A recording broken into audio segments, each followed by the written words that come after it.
Rap Diaries. Rap Diaries. Rap Diaries. Rap Diaries. Rap Diaries.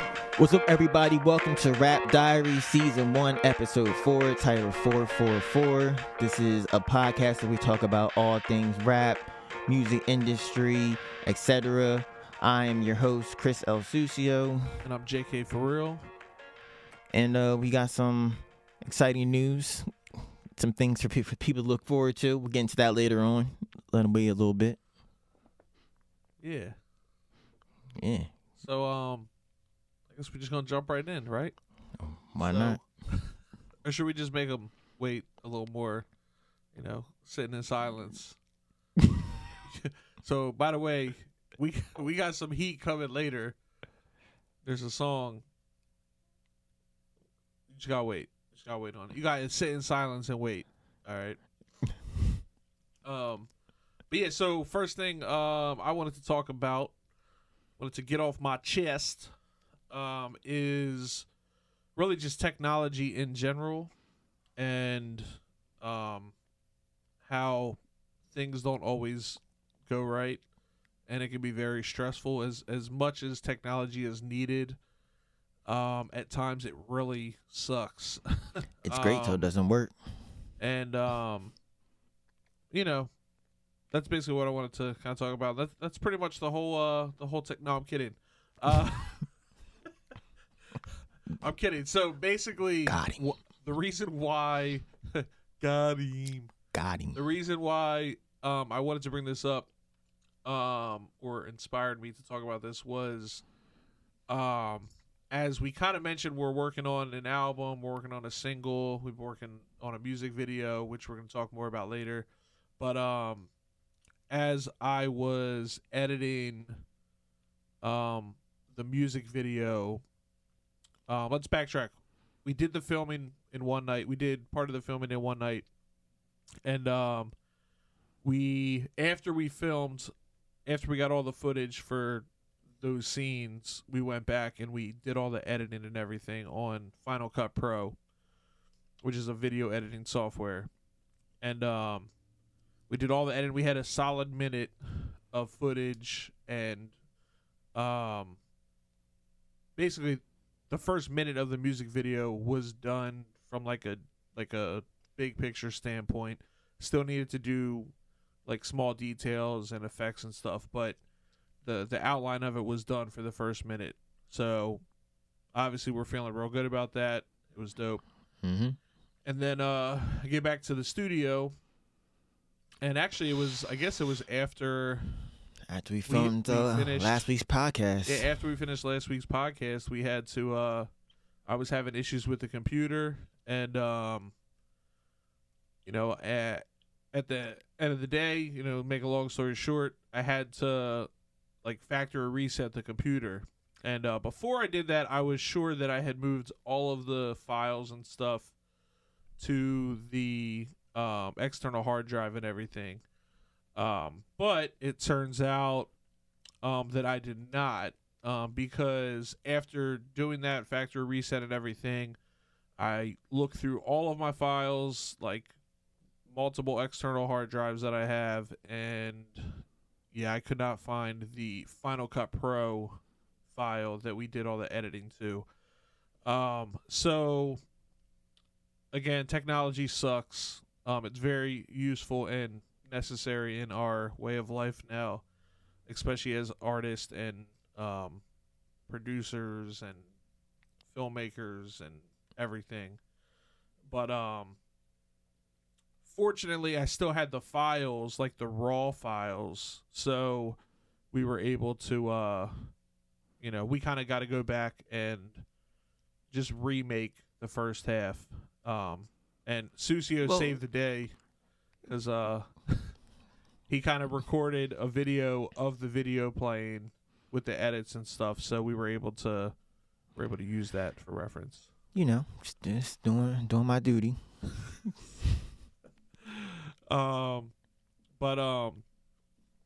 Yeah, so, and this obviously isn't the first time for me that I've had technology issues. I'm sure anyone watching this has had some kind of technology issues, whether it's with your phone, iPad, laptop, computer, any software. Like, there's always stuff, the software just shuts down. And I feel like most of the time now, though, we have like autosave and stuff, and it's good for the most part, but you can't really trust it at the same time. Had to learn that the hard way. So yeah, technology, it's great. It sucks losing files and I forget the word. What's the word when it just won't open? It's like corrupt files and stuff like that. Yeah. That's a whole other thing. But yeah, it sucks. And there's been countless times where that stuff's happened, but each time you do it, you just gotta, you feel like you want to cry, but you just gotta, like, it is what it is, and you gotta move forward, and you gotta either redo it or just move in a whole nother direction and do something different or whatever. But that might happen too. Say it again. So that might happen too. Yeah. So, technology, it's great till it doesn't work. That's the lesson. Back up your files. Yeah, back up. I think that's a big problem. Is I don't always back up all my files. I feel like I save them in multiple places, but I don't do like the normal backup. Like on the cloud and stuff. I don't. Yeah. Do that, but I need to get on that, I guess. Oh well. So. But it'll be all for the best in the end. That's all I have to say about that. All right. So last week we premiered Hip Hop Gossip, and we talked about Dame Dash getting sued for about 800 G's by some filmmaker, and he's being forced to sell his Rockefeller shares. Jay-Z and their other silent partner was trying to not have that happen, but it wasn't looking good. It looked like he was going to have to do it anyway. And then JK, you sent me an update on that. So how's Dame Dash doing right now? Let the people know. He's he's not doing any better. That's for sure. No, as far as that goes, like you said, they were trying to buy it. They were trying to, first of all, prevent it from being sold to someone outside of Rockefeller. So they were trying to keep it in the Rockefeller family and everything. I think you were the one that sent the article to me, actually, about how Jay-Z was actually trying to buy it from Dame Dash to kind of give him plenty enough money to pay off his debts and everything. I thought you sent that to me. Oh, you sent that to me, bro. Man, could have sworn. Or maybe I did. I don't know. Yeah, but it wasn't really clear what was going on, but it just seemed like he was going to try and buy the share. Jay-Z was going to buy his shares for $1.5 million, and I'm assuming that he was going to sell them to Dame Dash so he can keep his shares. I don't see any other reason why he would have. Yeah. He didn't specify that reason, but Dame Dash decided to say no. I'm not going to sell you my shares. I'm not going to accept the money. So, and then he's getting sued again, right? Yeah, I just read something about he's getting sued again, but that seems a little. It was some photographer or something said that he, like, somehow messed her up out of like a $400 million deal or something like weird like that. But for a photographer, so I don't know what it was. It was something like that. But that's big money. Yeah, it's like that. Yeah, that's $400 million. Like, for taking pictures. What kind of pictures was she taking? Like, or he taking? I don't even know. But what was I gonna say? No, I think you're right. I think I did. I sent a screenshot to you. Now that I think about it, you had sent me something, and then I sent a screenshot back to you of that little article or whatever, little clip. Oh yeah. Yeah. So Dame Dash, man. Good luck, man. I don't know. When it rains, it pours. Yeah, I don't know, man. But speaking of Rockefeller and Rockefeller family and everything. Something else that kind of popped up, just recently found out about is Beanie Siegel's actually going to be having it's like a 25th anniversary show for his album The Truth, which I think came out in like 99 or 2000. I think it's gonna be 99. I think it was 98. Well, what's 25 years from before now? 99 technically. But yeah. So, and that's gonna be happening in Philly. Obviously, Beanie Siegel's one of the Philly rappers. So, yeah, man. If you're around, it's at the Met. I think. What was the date on that? Was that I think it's on March 8th. Friday the 8th. Yeah, it's where did this go? Yeah, it's set for March 8th. It's at the Met in Philly. And he's planning on having state property people, the Locks. Yeah, it should be like a really, really dope concert. So I know I'm gonna definitely try to be there. I know I have another obligation, but I'm gonna try to wrap that up quick and make it happen. Yeah, just make it happen. So yeah, Friday, March 8th. Go check out 25th anniversary show in Philly. Does it say where you can buy tickets? Ticketmaster, maybe. Yeah, I would just Google it. Just Google it at this point. Like, well, I guess we could put a link in a link in the subscription, a link in the description, or the comments, or somewhere. Yeah. We'll put something in case y'all are interested in that. But yeah, that should be dope. Yeah, hip hop classics. What we got next? Well, we recently had another day of the video shoot. We had some people come out, some other talent, and got I think we got a lot done. Yeah. There's not much more of the music video left to shoot. And we plan on releasing it on. Should we tell them when we're releasing it? I mean, it's coming up soon enough. Yeah, why not? All right. Well, we plan on releasing it on March 15th. It's going to be the first single. So look out for that. Not giving any details on what exactly is happening in the video. Just have to wait for that. But yeah, it is. The video is going to be. It's a good mix of serious and hilarious and funny. It's going to be. Yeah. It's going to be different. Really think that people is already starting to get a good buzz privately. Yeah, we'll probably be doing some kind of a like a release for it, right? Like a premiere viewing party. Viewing party, yeah. So if that's something you're interested in checking out and you're in the area, obviously, I mean, unless you want to fly in or take the train in town or whatever. Yeah, that's something you're interested in checking out. Definitely. We'll probably be raffling off some stuff too. Oh yeah, some props. Some props and stuff that we use in the video, which you'll see on the 15th. And trust the me, premiere. Once you watch the video, you're gonna want these props. So get your radio active frequency raffle tickets. More details to come. Yeah. The video shoot was good though. And we got some editing done. As well. So I would say we're like maybe 2/3 of the way between shooting and editing. Probably like 2/3 of the way done. Didn't realize how much work went into a music video.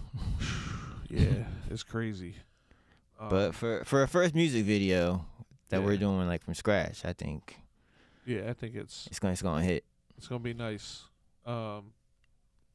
Anything else you wanted to talk about with that? Nah, I feel like if I keep talking about it, I'm just gonna give out too many details. I'm just Right. gonna get too excited about it. So we can move on to our to everyone's favorite segment. Oh yeah, your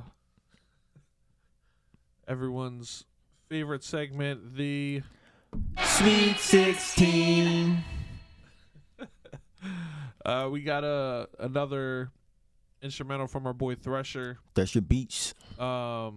We'll put the link in the description to the beat, and if you want to check him out online and everything, we'll have all the link and everything down there for you to click and check out and support. Yeah, subscribe to his YouTube channel. Yeah, subscribe to the YouTube channel. Lease some of his beats. He makes fire.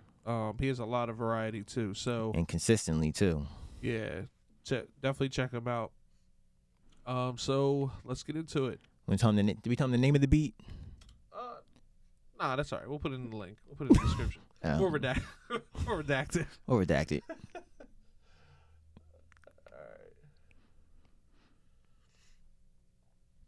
All right, here we go. Sweet 16.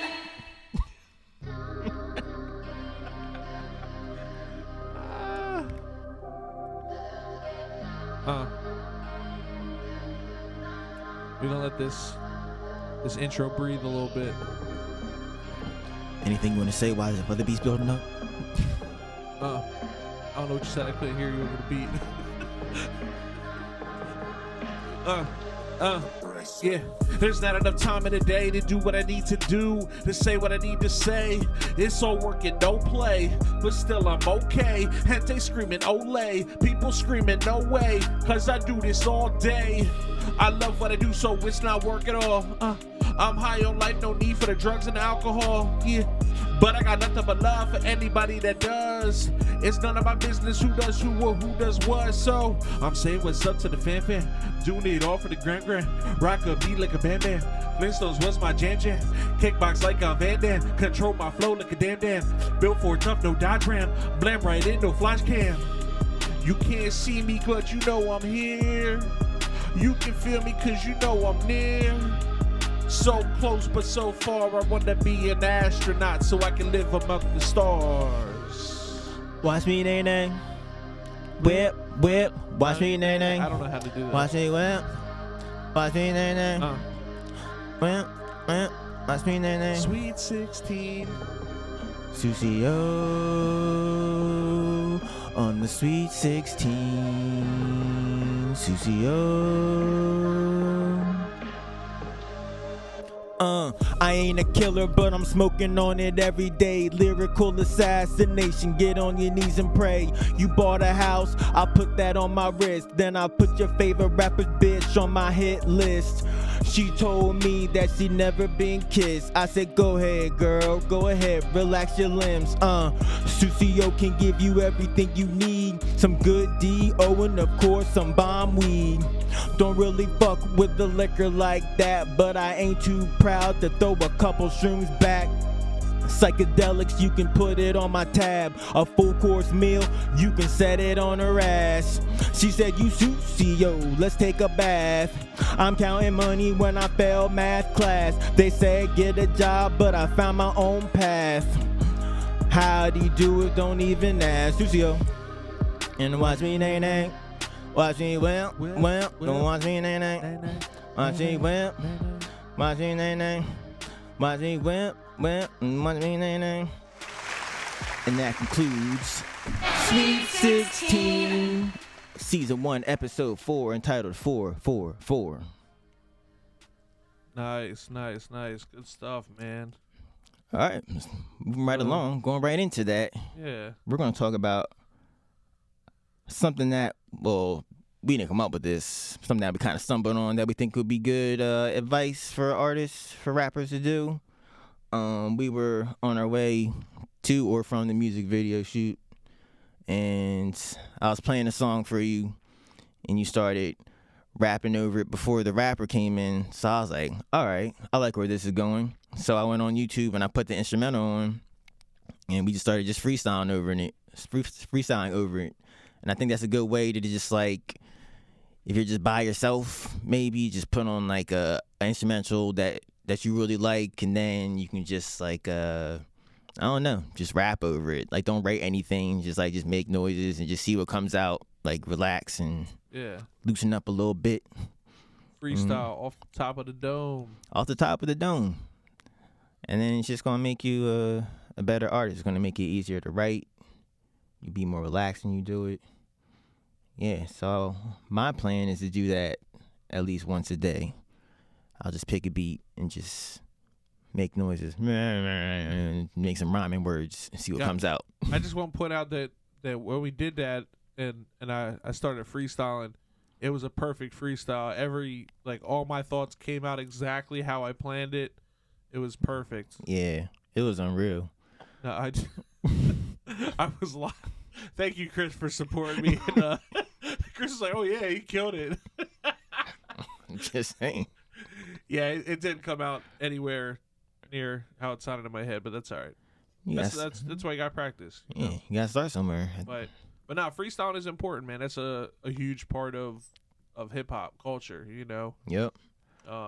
Whether it's battle rapping. Started with the ciphers and the park, and then it moved into, what was the hip hop shop? Is that what it was called? It was just like a corner store that they turned into like a rap venue. I'm just gonna say yeah.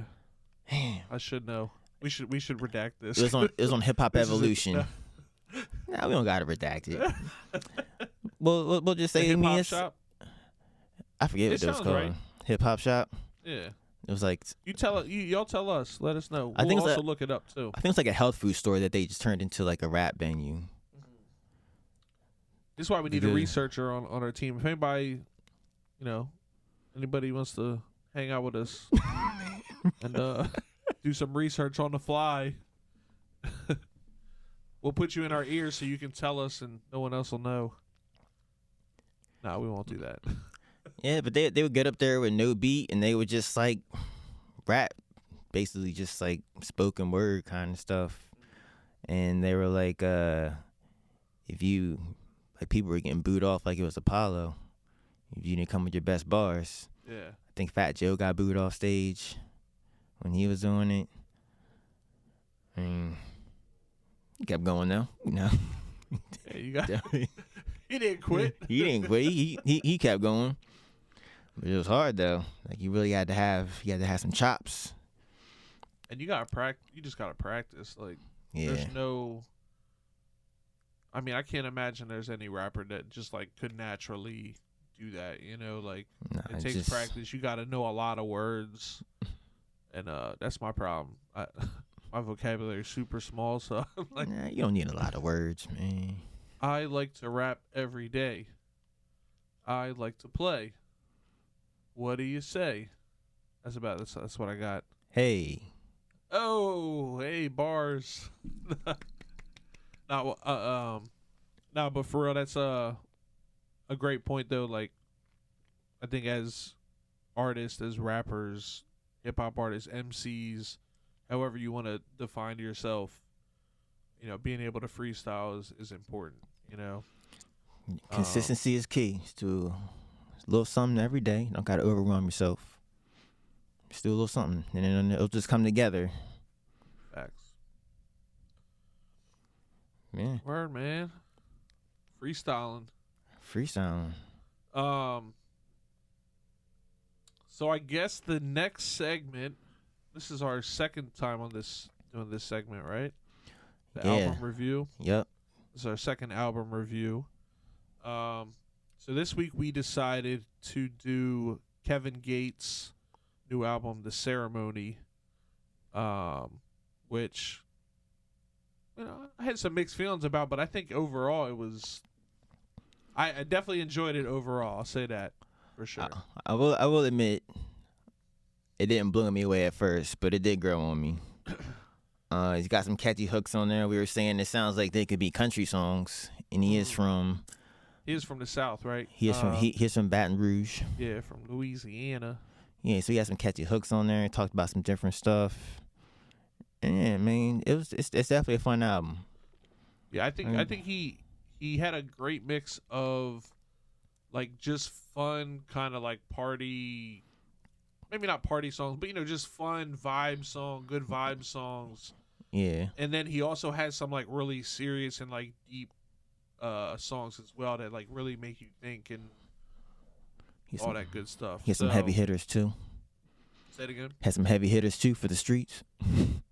Right, exactly. Yeah, he got something for everybody. So, I definitely like appreciated that. Was it the last song where it was like, it was such a deep song and like meaningful song, and then at the end he just started. I forget what the lyrics were, but Damn. he just started going into something completely on a whole different like topic. Something along the lines of shaking ass. Yeah, it was something like, it was like a real deep song, and then it was like, yeah, it was like booty shaking stuff. I was just like, oh my gosh, was not expecting it. I'll say that, and that's kind of. I think that was the last song on the album, right? Yeah, it was Or definitely. it was definitely at the end. Yeah, it was definitely towards the end of the album. But nah, he had some hits on there, man. Like the Walmart song, like I met a winner of a Walmart, like that. Yeah, that song came on when we were driving by that Walmart too. Yeah, that was Oh, well, we're not going to those adventures. Met a winner of a Walmart down the I forget what it. What was the other?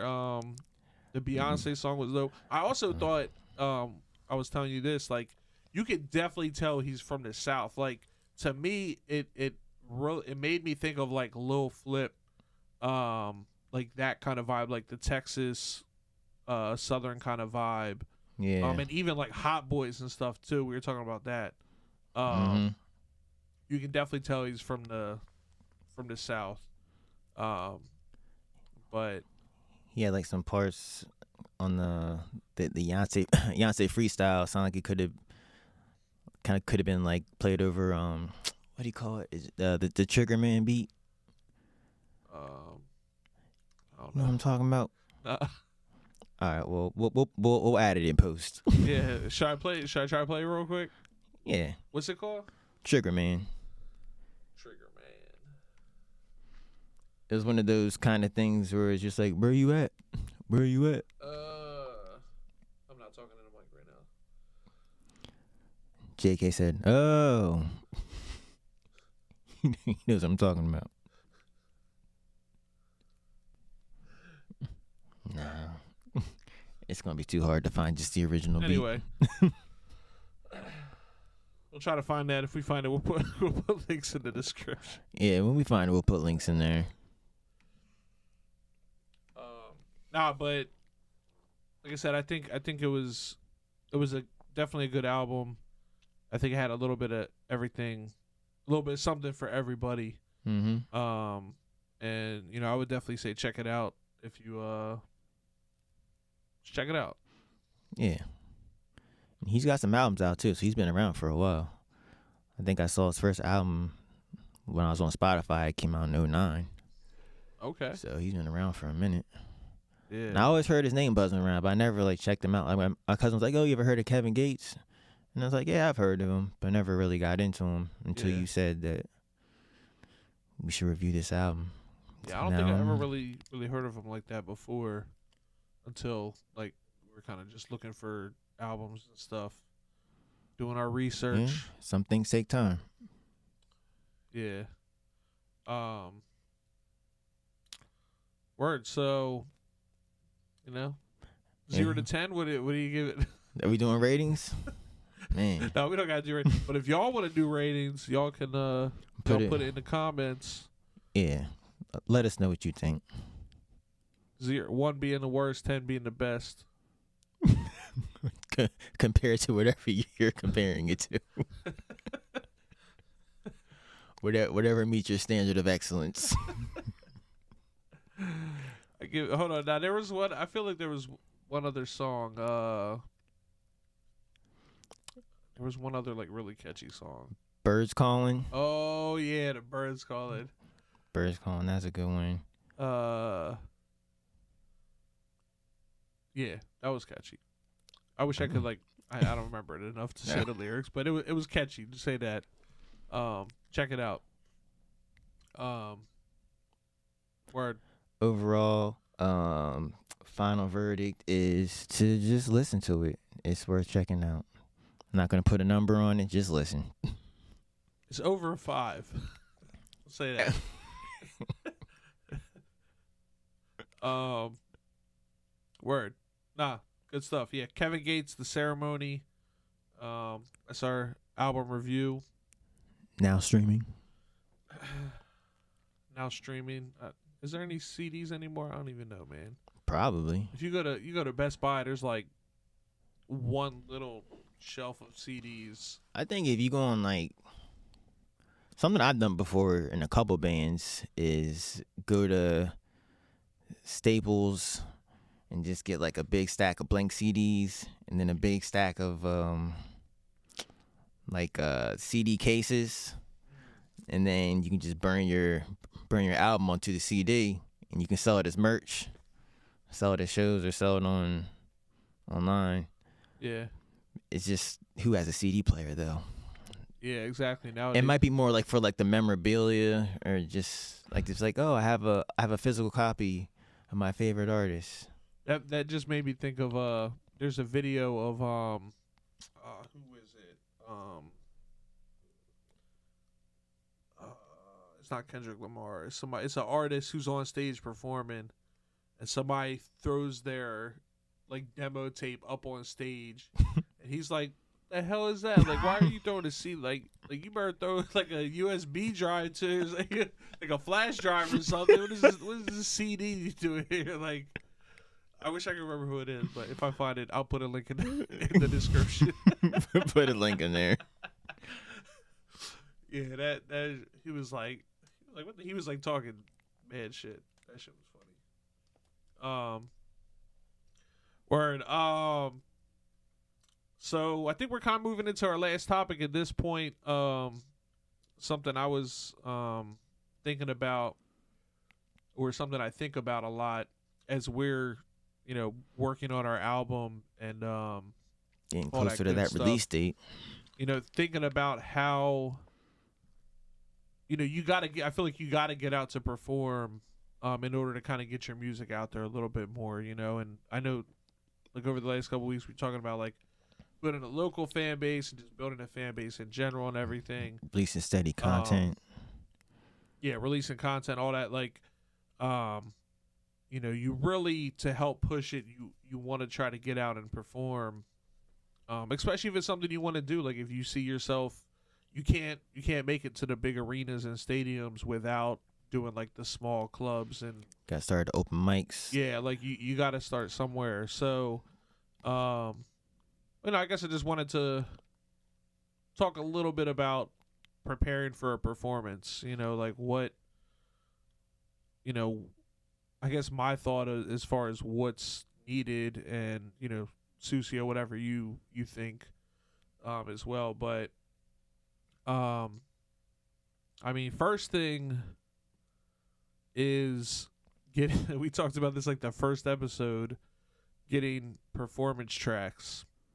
Yeah. And having those set up however you want to do it, like, is cool. Like if you want to do like the hooks are still in there, and then you have dubs in there or whatever. The ad libs. The ad libs are still in there. Harmonies if you're like singing a little bit or whatever. Like, but having the like your live voice should be the focal point. Yeah, having the performance track so that, like Susie just said, the main voice that people are hearing is yours, and not yours on the record and yours through the microphone. Because we kind of watch season one, watch episode 1. We talk a little bit more about that. But having that is crucial if you're going to be performing in front of people and everything, just to make the experience for the people listening to you and watching you more enjoyable and everything.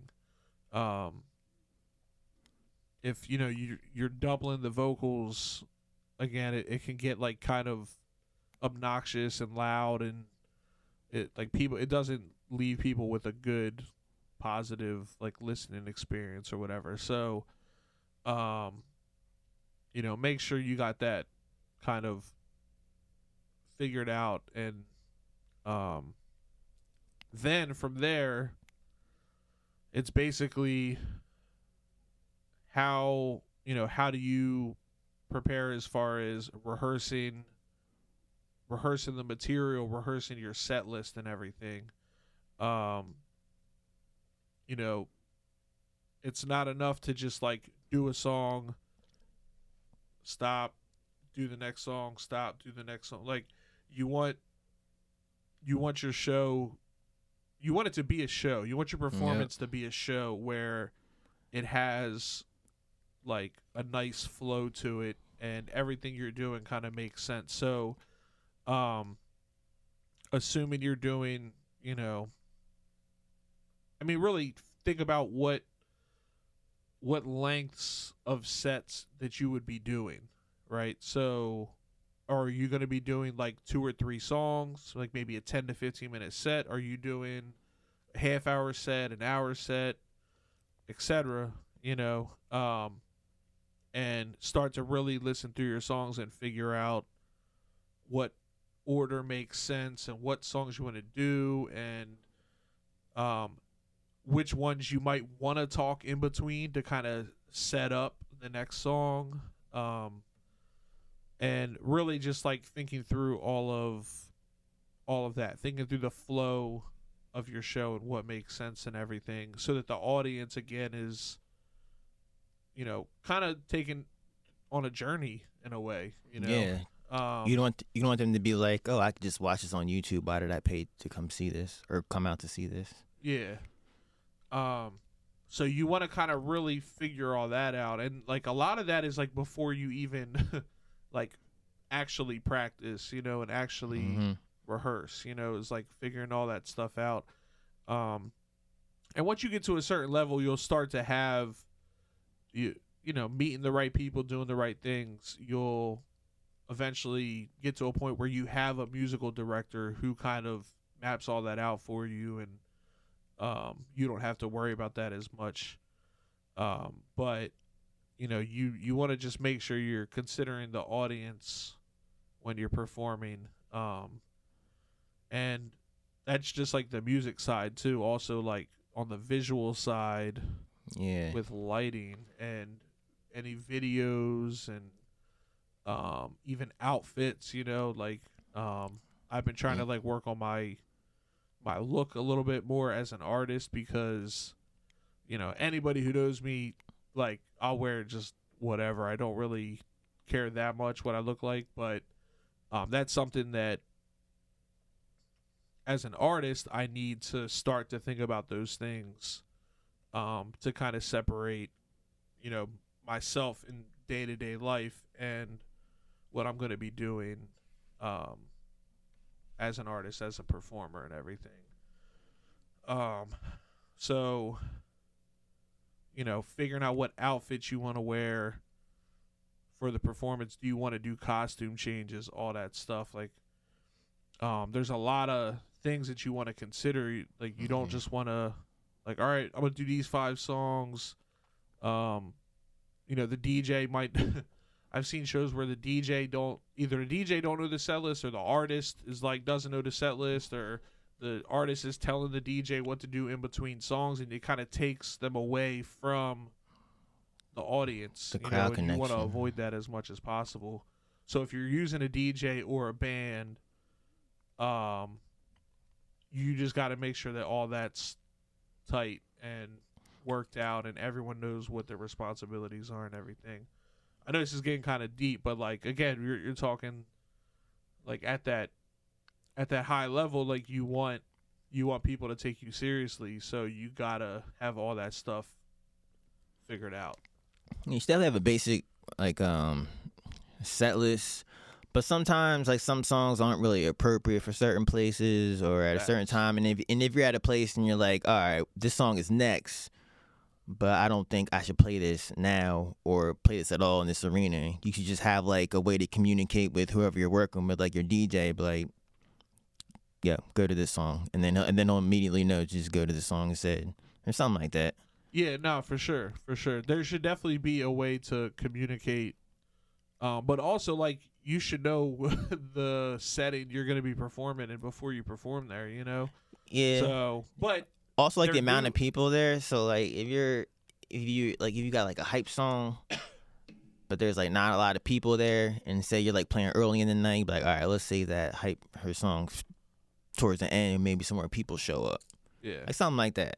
yeah. Like that kind of switching around the set list. For sure, yeah. Not to say that like, But it's know all gonna- the songs. Yeah, exactly. Know all your songs and how they start and how they end and everything, and be flexible too. I think that's kind of what Susie was saying is like, you got to be prepared to be flexible because you never know what's gonna happen. So, or things might change or whatever, or so. It's live. You got to go with it. But preparing for a performance again, and I didn't even talk about actually practicing and rehearsing. It's like so many other things to consider before you do that, because most of the time, like, everybody knows their songs. Yeah.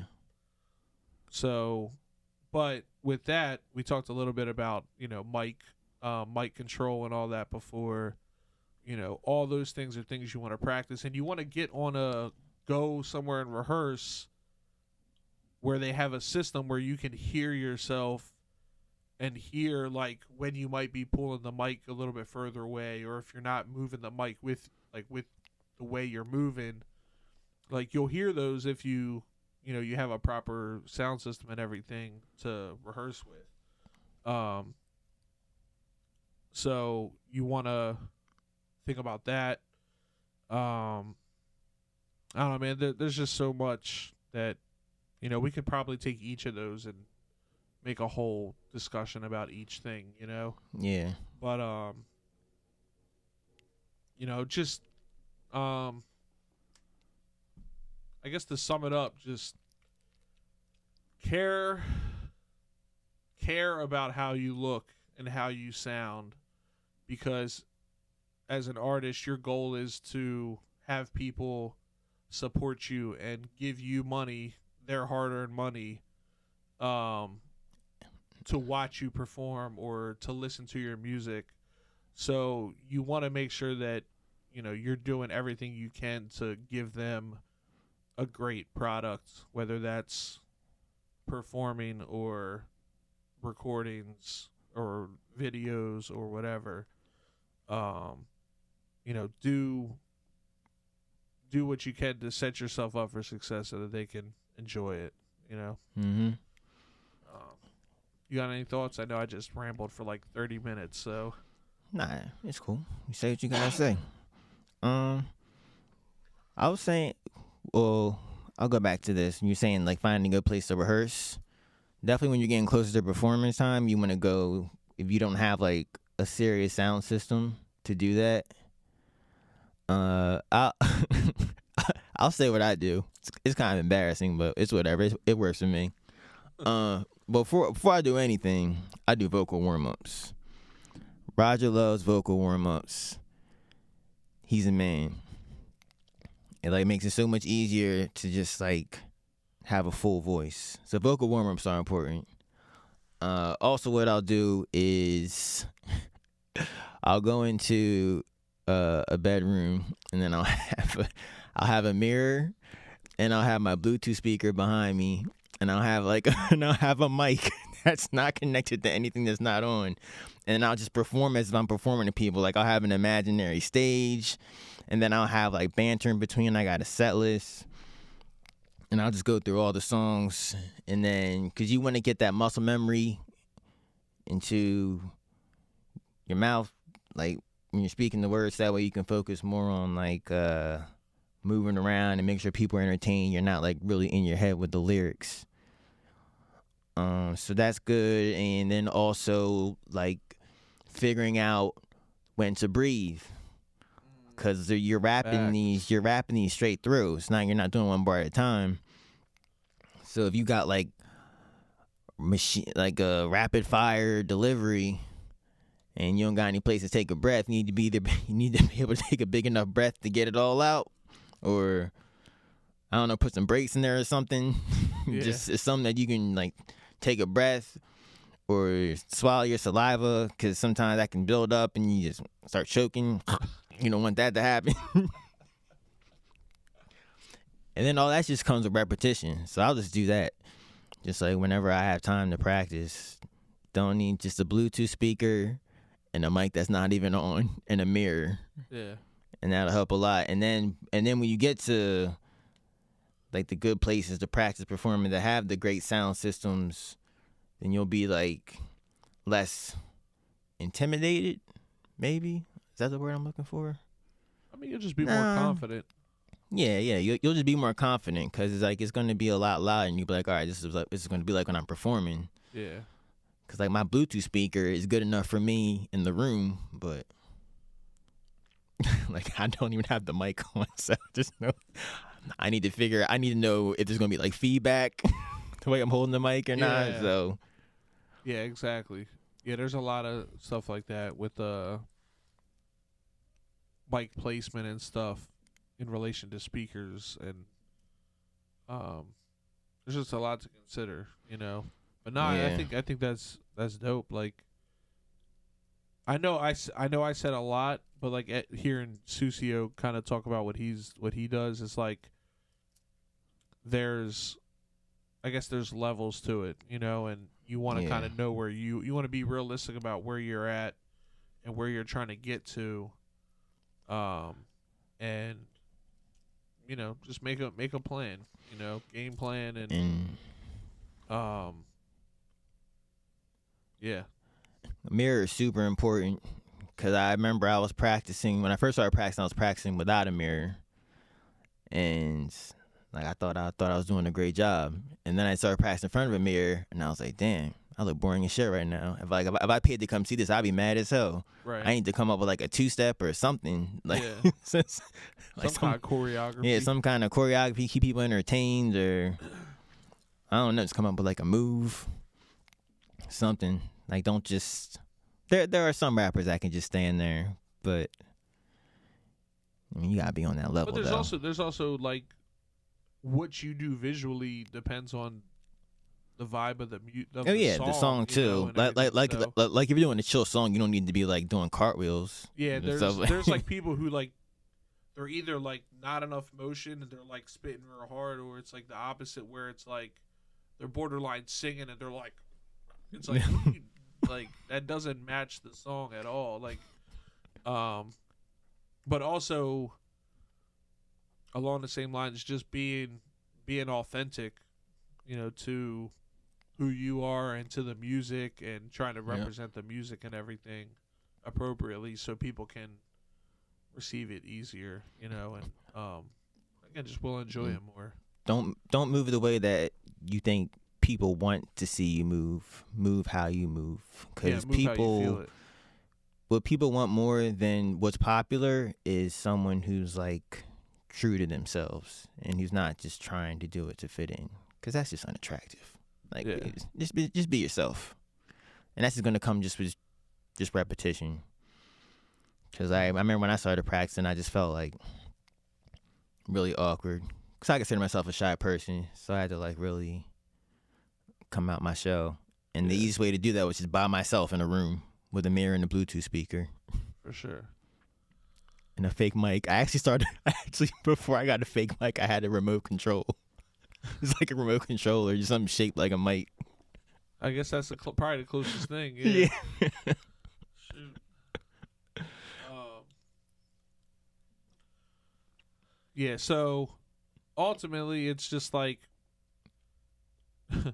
levels. Just prepare.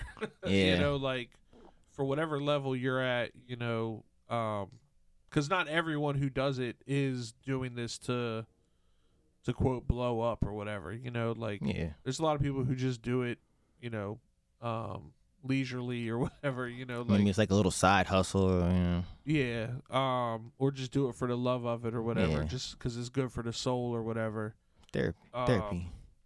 So, you know, but again, you know, if you're gonna be out performing, you know, put yourself in the audience perspective and think about what you would expect from someone performing, and then try to use that to help you put together put together a show that people can enjoy. Yep, and talk about. Yeah, you wanna. I think you said it last week or the week before, Cecil, where you were like, artists want some kind of a reaction from people, like regardless of the reaction. Oh, it's like yeah. they want some kind of reaction. There's no such thing as bad publicity. You just want someone to connect with it emotionally. Yeah. That's like the big thing. Whatever that, whether it's positively or negatively, like some kind of. I mean, you don't want everyone to hate it. Yeah. Of course. But not everyone's gonna. Not everyone's like gonna love it. Yeah. And some people might love it, but they just don't want to see anybody. Just don't want to see anybody win. That's also a possibility too. So. Yeah. Yeah, just try and connect emotionally with the people, and then you're gonna know that is if your art connects emotionally with you, chances are someone else is gonna be able to connect with it too. Facts. Word, man. I think we get another successful episode. Yeah, man. Of Rap Diaries. Rap Diaries. Episode 4 of season 1. Be on the lookout for like the next season coming out. We are gonna start having guests and stuff. So hopefully you've been enjoying watching us, listening, maybe learn a little bit, maybe again disagreeing, like whatever, but Do we? We definitely appreciate you checking it out and everything, and all that good stuff. So Definitely. Thank you. We'll put I don't even know what I'm about to say. We'll put links, links and stuff. Yeah, we'll put links in the description. We'll put links in the description Or the comments. We'll also if you guys got any comments, any feedback, feel free to put it in the comments. Suggestions. Yeah, of who's popping. You got albums you want us to listen to. You got some gossip you want us to talk about. Definitely let us know, and we're gonna try to keep this thing going. And the first few episodes were kind of rough, but I think we've been improving each one. I wouldn't say they were rough. I think we did pretty good for our first podcast. Yeah, they were fine. They were fine, but hopefully things have been a little smoother. Since we've been doing it, and it's only going to get better. So stay tuned, follow, subscribe, like, share, all that good stuff. I think that's pretty much it. So, again, this is Rap Diaries, season 1, episode 4. 444. And it's a wrap. Peace. Rap Diaries. Rap Diaries. Rap